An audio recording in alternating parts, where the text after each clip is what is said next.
Hello, and welcome to the March of the Machine early 17 lands data review,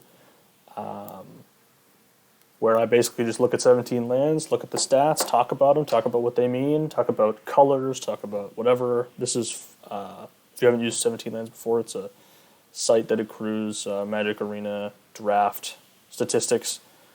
For Premier Draft, it's sort of like, because that's the most popular one. There's stats about other formats as well, but I'm going to basically be talking exclusively about the Premier Draft ones today because that's what I play. And yeah, we're going to be doing a deep dive today. This is my favorite sort of content I do here. I really like talking about this kind of stuff. And without further ado, let's get right into it. We're going to start with the color performance. This format, and I always talk about two color pairs generically. And as you can see, the tier 1 pairs in this format are blue-white and blue-black.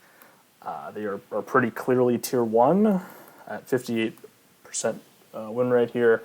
For reference, this set's average 17 lands user win rate is 55%, which is actually a bit higher than it was in many sets recently. If you look at the 1 stats, we will see that, actually it's the same, unless I clicked on the wrong one. Maybe it's actually exactly the same. I'm thinking of Brothers Wars, a set where it was lower. Maybe my brain is just, nope, my brain is just in a blender. I'm just completely lost. Thinking of something else that's actually lower than it was in Bro, but it's basically exactly the same as it was in All Would Be One. And yeah, so these are the two best decks, blue, white, blue, black. You can see they're drafted the most by 17Lands users because these people generally know what's going on. The sort of second, after that, pretty much all the other decks appear to be playable. There's really not a whole lot of distinction between the whole rest of the pack. Golgari may be the third best deck. You could make the argument. It's kind of in this tier with Simic and Izzet. I would say that Golgari, Simic, Izzet are kind of their own tier, and then it's sort of the rest of the stuff like Rakdos, Gruul, Selesnya. I would say Selesnya is probably in this mid tier as well, if you whatever. But what this tells you basically is that every color pair is playable in the format. It's not a really, really unbalanced format. It's a very balanced format. And part of the reason for this, in my opinion, is that actually there's more multicolor stuff going on in this format than in, especially definitely the last format, but in a regular format, you will see that there are more multicolor decks. It surprises me that Simic is so low in terms of its play rate. People just hate Simic. It's actually not that surprising because then you'd sort of look down here. You look Simic plus Splash, and it's among the highest, which actually makes sense because the Simic is very good at splashing, so actually it's a little bit of a misleading where like Simic isn't actually that low play, just when you're playing Simic because there's so many powerful cards, which we'll see in a moment in this format. You're going to be able to splash them. There's some great tools in green, especially for splashing in this format. You can get away with playing multicolored decks. 5-color decks have not been especially successful, but that's obviously more like 4-color splash is sort of like what an actual 5-color deck is. But yeah, still sort of the same caveats apply as like any format in terms of splashing, although there is some ways to do it. So that's sort of where we're starting, right? Blue, white, blue, black. Those are the best decks. The perceived color rankings, at least according to the data so far, is blue, and then probably black is second. I would have black second because of the prevalence of Golgari, and maybe green is. The data you could argue that green's second, but I think black is second just because it's part of the top tier deck, and then green, and then white, and then red. Maybe red and white. Sort of how I would group it is I would say blue is the best color. Black and green are the second two best colors. I think black is probably better than green, but they're close. And then white and red are also close, but are below the other two colors. I don't really think red is where you want to be. Red feels a little disjointed in this set. It is a set that is fast. We'll talk about this in a moment. But the set is fast, but it's not aggressive, if that makes any sense. So yeah, very balanced. You can draft anything in this format. You can be successful in anything in this format because of how strong some of the cards are. So now to the next sort of generic statistics about the format. Play, draw, win rate. This is always a good graphic to look at. And you can see here we are. You will notice that this may contradict your experience. This format has a very, very high game and hand win rate on the play. Now, people aren't talking about it. It actually, as of right now, has a higher game and hand win rate on the play than 1. Like it's close, but its win rate on the play is higher than 1. But I don't think I've heard as many complaints about the format as I did 1. You'll notice that the average turn length is more in line with an average set, but still kind of short. It's still a pretty aggressive set. It's in line with HBG, another format people basically hate. It's also kind of close to a personal favorite of mine, Midnight Hunt. And the Midnight Hunt is actually the format that I would compare it the most to. It actually feels very similar to Midnight Hunt, especially the blue-black deck that is doing some graveyard stuff, and also is sort of generating a ton of resources and all that. So Midnight Hunt is kind of a comparable format to me. We usually will see formats slow down as they progress. 1 really didn't slow down as it progressed. It was probably over here, like this 54% game and hand win rate on the play earlier on, but like it really didn't slow down very much. But we will probably see this continue to creep up to the 9. Probably it'll finish up around like 9.0 turns, something like that per game, as people become better at the format and there's better players playing the format. But we're not ever going to get up here, which is what some people like thought the format may end up being, is up in this like Dominaria Theros land. We're not going to get there. The cards are too powerful. Speaking of powerful cards, the most powerful card in the set is Sunfall. There's not much more to be said here. Like, it really is the most absurd card. Like, in my opinion, it's probably it's maybe a top 5 like all-time limited card. I know that's maybe a little bit of a hot take, but it's performing better than Elish Norn in the same set, and the set is a fast set, I'll granted, but I mean, like, Sunfall is the best limited card ever printed at what it does, which is wipe the board, right? Like, it is the best Wrath ever printed for limited. I think that's basically unquestionable. I don't really think that's up for debate. The question is, does it get into your Umezawa's Jite or your Umezawa's Jite is probably the best limited card ever printed, but and that's up for debate too. But generically, it really is up in that echelon of truly transcendently like insane cards that are absurd. I think this game of hand rate should be higher than it is actually. I don't really know what its deal is. I don't know what people are doing with it. I think they're just not casting it. So it's happening. It does get the only deck that can really beat it is blue. Then you got Elish Norn and Boombringer Rock, where you will notice the top 3 rares in this set, like game of hand win rate, are all white cards. You will also notice that I said already that white is not very good. This is obviously in context. Like, white rares are, these 3 white rares are good enough to just play white anyway. It doesn't really matter how bad the commons are if you have these cards in your deck, because they just can completely win the game by themselves. So it doesn't matter the other cards in your deck. If you can cast these cards, you should try to cast these cards. We have Chromhost Seed Shark, another absolutely absurd card.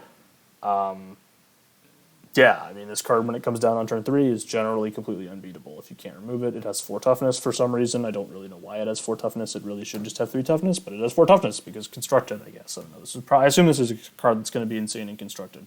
It's a very fun cube card as well. I'm personally looking forward to adding to my cube.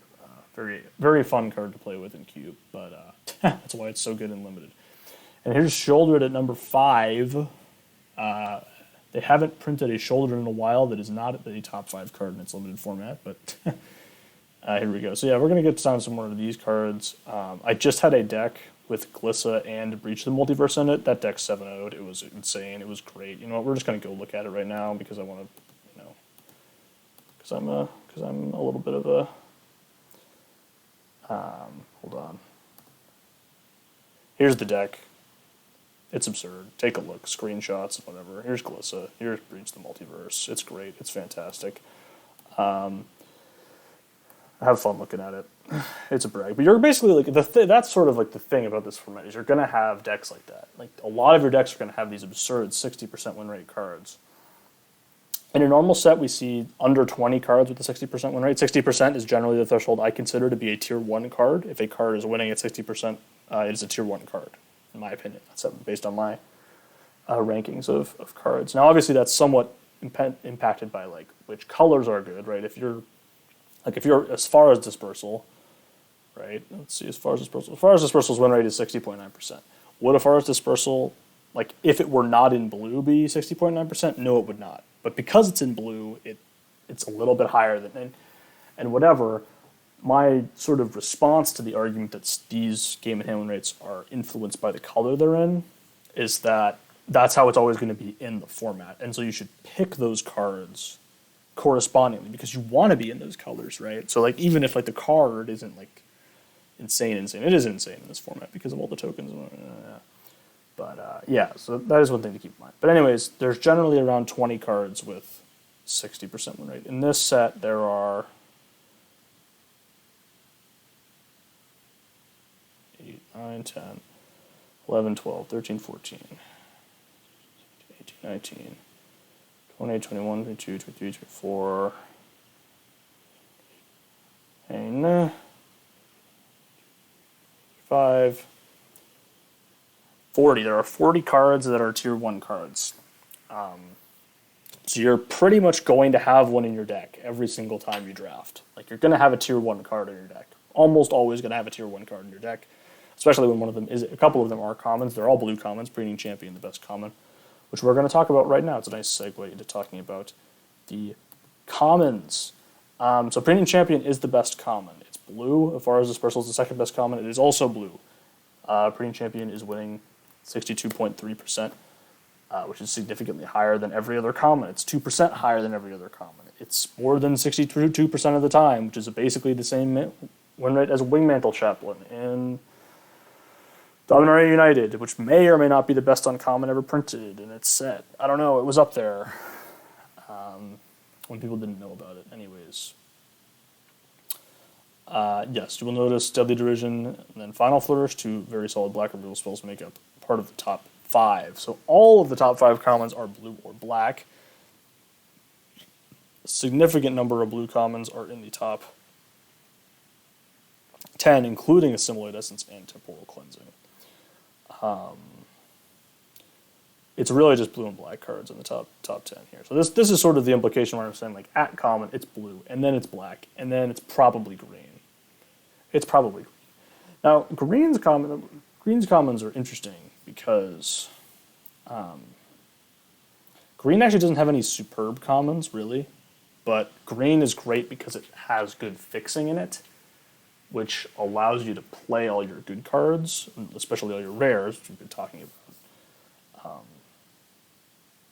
And that is very important in this set. So this is the game and hand win rate list. Let's see where the undervalued cards perhaps are. The Alsas have Deadly Derision at 1. This is not surprising. There's no surprise here. People like their hard removal. This is a very good hard removal spell. It definitely shouldn't be higher than Preening Champion. Preening Champion will never, ever, ever reach... Like, the fact that Preening Champion's Alsa is later than Volcanic Spites is actually just, like, proof that people aren't good at the game. Like, people just don't know what the cards do. You know what I mean? Like, it just is... It's truly indefensible to take Volcanic Spite over Preening Champion in this format. It's just not... It's not defensible. It's just... There's literally no scenario in which pick one, you should do that. Because the Preening Champion just does... Like, Preening Champion, even if you just look at the cards on face value, like, you can't 1-for-1 with a Preening Champion with a Volcanic Spite. It's not doable. Oh, but you can cycle a card. Okay, sometimes you want to do that, sometimes you don't. Not on turn 3.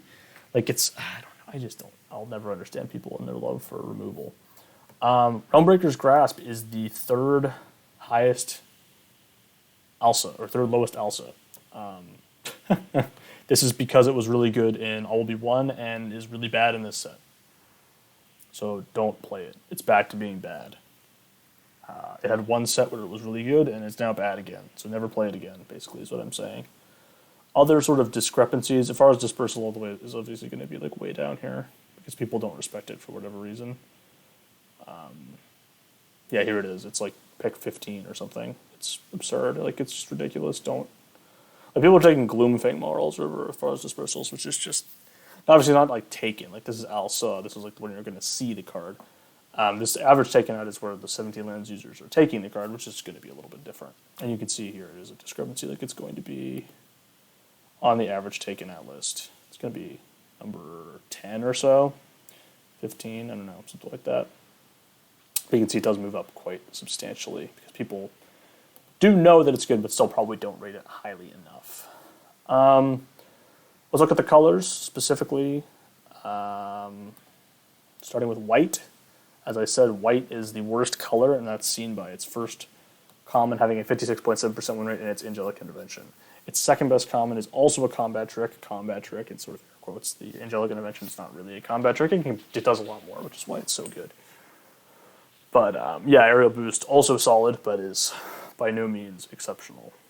Bola Slinger is a fine card. But yeah, again, we can see that these 56% win rates indicate that these are all tier 3 cards. These are all average cards in your deck. They're not especially interesting. And so that's why white kind of doesn't really... it just doesn't quite get there. Like, a lot of its cards that we thought were going to be busted. Like, I thought Alabaster Host Intercessor was going to be an absurd card. It's not. It turns out 6 mana for this effect is too much. You just, even when you cast the card, it's not good. Land cycling is almost flavor text in this set. It is good to have, but doing it on turn 2 is a major disadvantage, as we saw when we looked at the play on the game in hand on the play win rate, because when you land cycle on 2, you're basically letting your opponent be on the play, which is, not really doing that, but it lets them play their 2-drop first, and then you're behind, and then whatever. So land cycling is generally pretty bad in this set. Surprising to me how low this card's stats are. I really like this card. I thought this card would be very solid, especially with all the synergies with backup. But yeah, I mean, you just kind of see that the package just didn't get there. And it's been a while since this has been the case in white. White's sort of doing its own thing in this set, as has been true for the last couple of sets. And in this set, it just didn't get there. The last couple sets, it's been very, very solid, very good color, because it kind of does its own thing and doesn't care, and like a tempo, aggro game plan, but white just really gets blown out by a forest dispersal, and you just kind of can't ever beat it. So, this is a situation like you printed a 2-mana 2/2 lifelink, and it just isn't good in this set. Like, that's how you know white's in a bad spot, because this card has been good and limited in every set that it's been printed in for the last 3 years. It's been whenever this type of card gets printed, it's always good, and it is just not good in this set. It's actually like a tier 4 card. It's almost unplayably bad. And of course we have this card, which is, don't even look at this card. There's a lot of cards that people play that I think they shouldn't be playing at the bottom down here that are just kind of tough. And I think one of the big things with this format, one of the big keys with this format is all of the backup creatures ended up being kind of bad. They all sort of Wizards kind of looked at them and kind of went, we can't quite give you the rate you want here. They just didn't want to give it to you. If this was a 2/3, for an example, is this card really strong? Maybe. But then the problem is if you make this a 2/3, you're just printing a vanilla 3-mana 3/4, which you don't really want to do. And so it becomes problematic. So yeah, white is the worst color. Or maybe not the worst color, but it is fighting with red for the worst color. But it is definitely a color that you need to have rares to be playing. And it's serviceable. It's actually very good with its rares because of Angelic Intervention, a card that protects your rares the best of any card in the set. So it's really good at protecting rares. Basically, if your opponent tries to remove your rare and you have this up, you just win the game because they just get blown out. So From one of the worst colors to definitely the best color, it's blue. We talked about blue's two best commons already. Third best common is Eyes of Ataxius. I personally agree with this completely. This card is absurd. I don't really know why people aren't on board with this card yet. Its alpha is 661, which is 7th of the blue commons. Completely indefensible. Don't take this card. I mean, I understand this card's a 2-drop, and 2-drops are important in this set, but, like, no. No, they're not that important. I promise you they're not that important. You definitely don't want to be taking. Oh my! I'm gonna pretend I didn't see that. I'm gonna just pretend I didn't see that. That was embarrassing. What I just saw. That was an embarrassment to society. What I just witnessed with my own eyes. I hope you didn't just see that. That was just. I lost a little bit of faith in humanity today. That was unbelievable. What I just witnessed with my own eyes. But yeah, I mean, we can see that blue's common depth is pretty absurd. The first, like, 6 commons, like Cyber Cryptomancer, are great, and Assimilate Essence, solid card you should play. This card actually is very good. It's basically kind of the joke with this card. You're gonna want to play around this card more than maybe previous counterspells, especially in the coming weeks when people start playing more of them. Again, its alpha is very high, which means that people don't respect it, but it is likely to become a very important card as some people start to understand that Cryptomancer is really good, or Eyes of Ataxius is really good. They start getting snapped up, which they may or may not. Temporal Cleansing is a solid removal spell. Some people are not into it. I am into this card. I think this card is very good, though you probably don't want to rely on it being your only removal in your deck. This card, interestingly, kind of gives off those vibes of that card with the, in Brothers War. Let me go look it up right now. Oh no, that's the wrong Brothers War. Because blue's best card, according to Game of Hammond, right in, oh no, they figured it out. Oh no. It was desynchronized for a long time. Desynchronized had great stats in blue for a long time. And people hated it, and like nobody played it, or nobody ever played it. Its average taken out was 1173, and its stats were insane. I don't know, for whatever reason, people hate this type of card. I think this is probably even a worse version of it than the one in Mom. They're similar probably, but yeah, I mean, Desync was a good card. I didn't really play a lot of Desync again. When I played it, it was actually good, and then it was weird.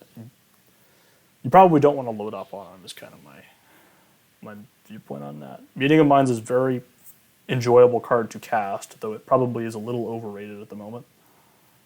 But because of how fun it feels to cast for 0 mana, which does happen a decent percentage of the time, it happens actually quite a bit. But there are questions about whether or not it's even good when you do that, so,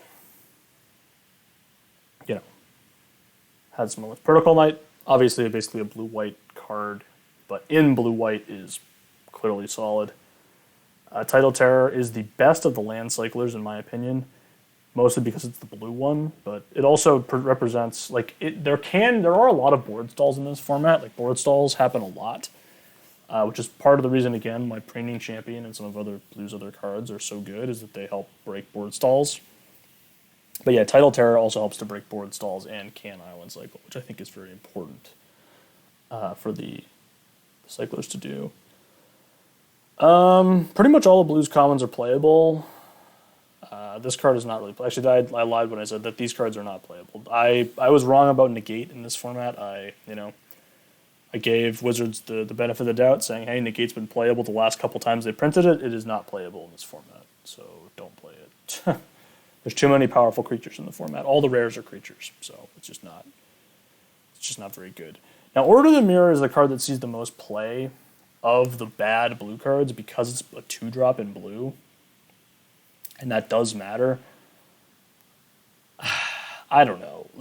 I don't even know if you're really supposed to play it in your deck. You certainly shouldn't prioritize it highly. But I think you can sort of, instead of it as your 2-drop, use Assimilate Essence as your 2-drop, is what you're probably supposed to be doing in blue. I think that's the path that the data is telling you to take here. I think people may or may not be doing that. All right, next, black. We talked about the 2 removal spells at the top, and then third, which is tied with Unsealed Necropolis, is Nezumi Informant. A card that many people are overlooking right now. They're saying it's bad, they're saying it's not good. I don't really understand this take. Yes, it's worse than Virus Beetle was in Neon Dynasty, although I think actually its stats right now are going to be fairly similar because stats decay over the course of the form. Oh no, it's not even close to Virus Beetle. But yeah, I mean, Virus Beetle was the second best black common in Neon Dynasty, and Nezumi Informant is the third best common in black common in Merchant of the Machine. So, like, I mean, did it really fall off? No, I think this card is still really solid. The reason I think that is I think black does a very good job, especially in blue-black, of kind of, like, attritioning your opponent out.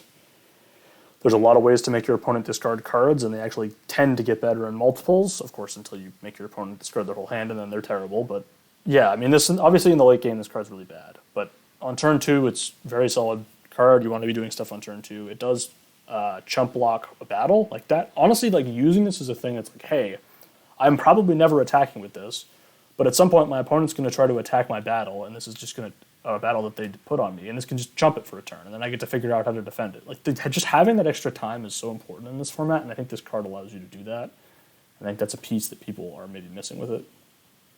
Acre Dinker remains very solid. And I have nothing else to say about that.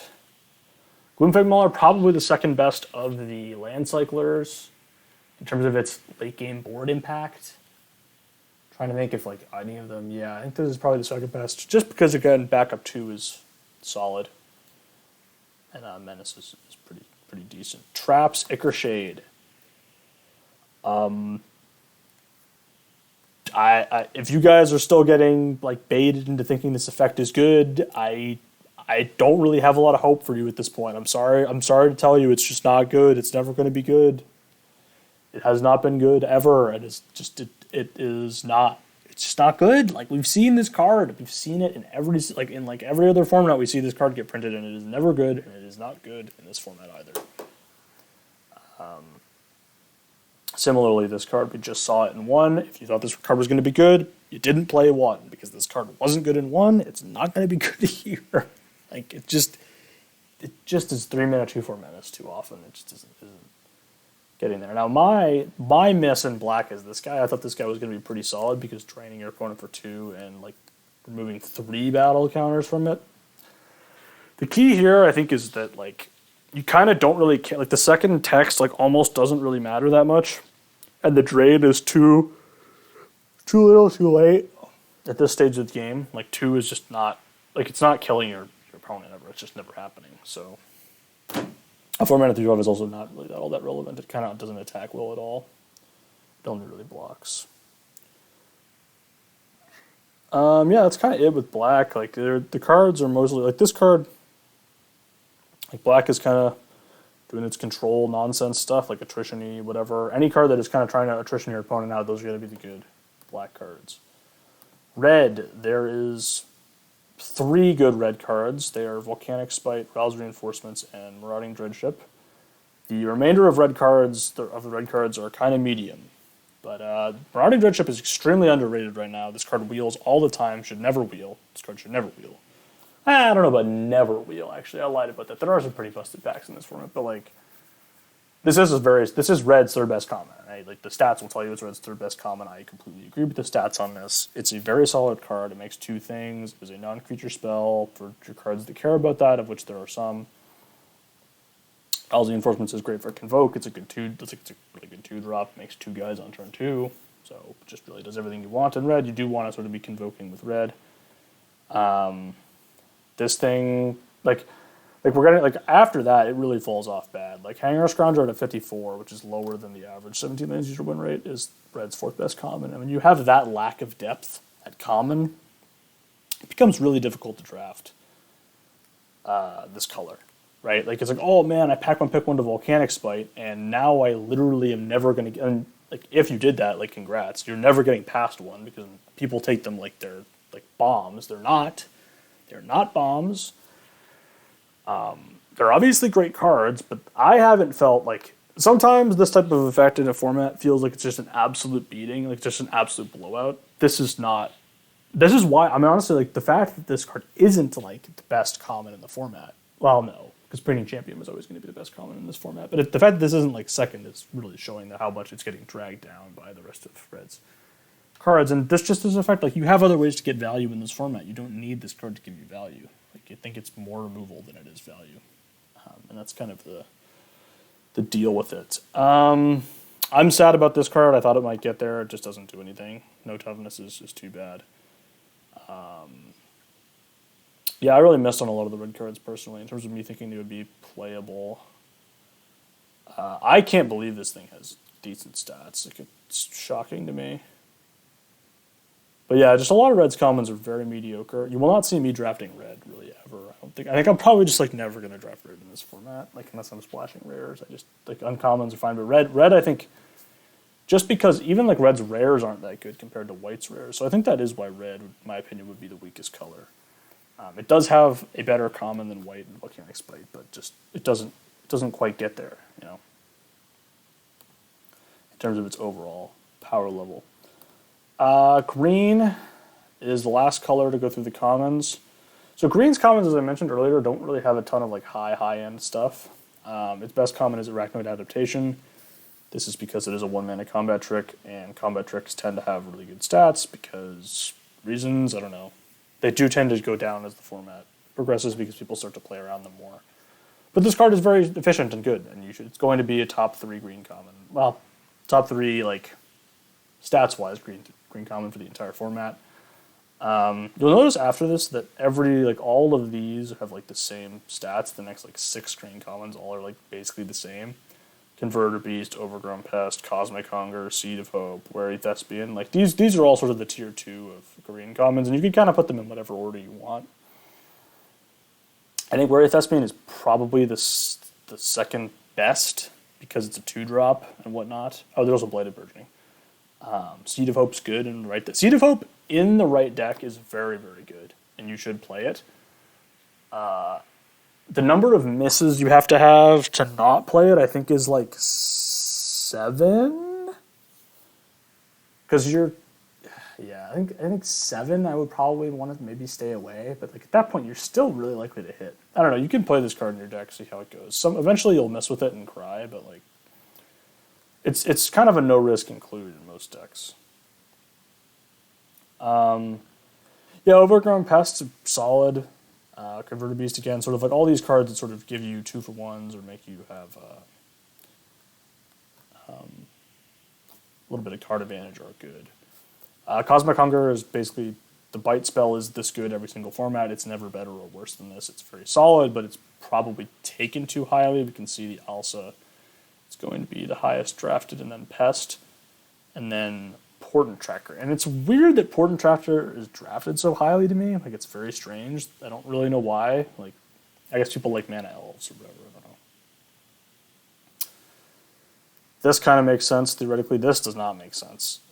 This makes sense, Blade Burgeoning being up there in terms of green commons you can draft.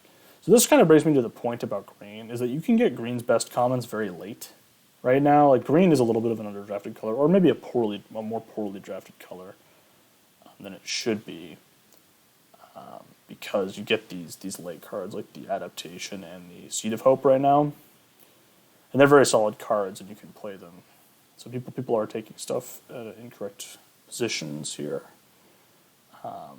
Oh look, Wild Riskard isn't good. Did anyone say Wild Riskard wasn't going to be good? I don't think there was anybody who said Wild Riskard wasn't going to be good. Oh, there couldn't have been anyone that said this card wasn't going to be good. Oh, sure, certainly not. My favorite green common. No, it's not my favorite. I think Wary Thespian's my favorite, but Chompy is. We like Chompy here. Okay, we don't hate Chompy. Chompy has a -0. Okay, he discovered -0. Okay, good job. Happy for him. Alright, I'm not really going to talk about the colorless cards. I don't think any of these matter. Flywheel Racer, Skittering Surveyor is fine. It's whatever. Flywheel Racer, like if you want fixing, like these 2 cards are both playable. I'm not going to completely lose you the game. The rest of them are not good. Kite Sail is unfortunate. This is not a Kite Sail format. There's too much reach. It's just too slow. Like you have other stuff to spend your mana on in the format. Alright, let's look at the uncommons. We're just going to look at all of them, like no matter what. So the two best ones are Invasion of Amonkhet and Marshal of Zhalfir. They are both tier 1 cards. They're both very, very good gold uncommons. They just are really doing the thing that you want to do in those color pairs very, very well. I completely missed Invasion of Amonkhet. I thought that card was going to be terrible, but actually it turns out it's really, really strong. It's basically like a divination that also makes you a 4/4 that can be anything, really. Like by the time it flips, usually it's just anything. So, yeah. Then we have a couple of blue uncommons that are underdrafted right now. Artistic Refusal and Captive Weird, both underdrafted, both really good. The other blue-black gold uncommon is Halo Forager. We also have Norn's Inquisitor in here. This card is really, really strong. Another reason to draft white. So there are reasons to draft white. There are not really reasons to draft red. Red's best uncommon is Furnace Rains. So, yeah. Again, with how good Furnace Rains is, it makes me like think that you maybe want to play it, even when you can't sacrifice things. Like that's like the craziness that I'm like. That's like the cocaine that I'm on right now. Like I don't even know. That's what I see these stats on late. Maybe people are just whatever. Doesn't not a lot of good stuff to say about red. We got cheap black cards: Collective Nightmare, Stormblade Berserker, and Thallid. Very strong. Again, 2-drops are super important in the format. I think 2-drops are really, really good. So they're the place to be in the format. A little bit of an underrated one, Tangled Skyline. This card's really solid. Just gains you a bunch of life. Flying is a huge concern, so Reach is very good to combat that. Yeah, I mean that's kind of it in terms of the uncommons. I genuinely don't know how this card has such great stats, but I assume it's because you build your whole deck around it, and then when you draw it, it does the thing very, very well. I have yet to see it on the battlefield. I'm sure there's a deck. Like, people have talked to me, like, oh, the Rave deck, it's actually real. It's like, maybe this is like a late in the format thing that might happen. Maybe. This card surprised me. It's basically another one of those cards that's very good in blue that breaks board stalls.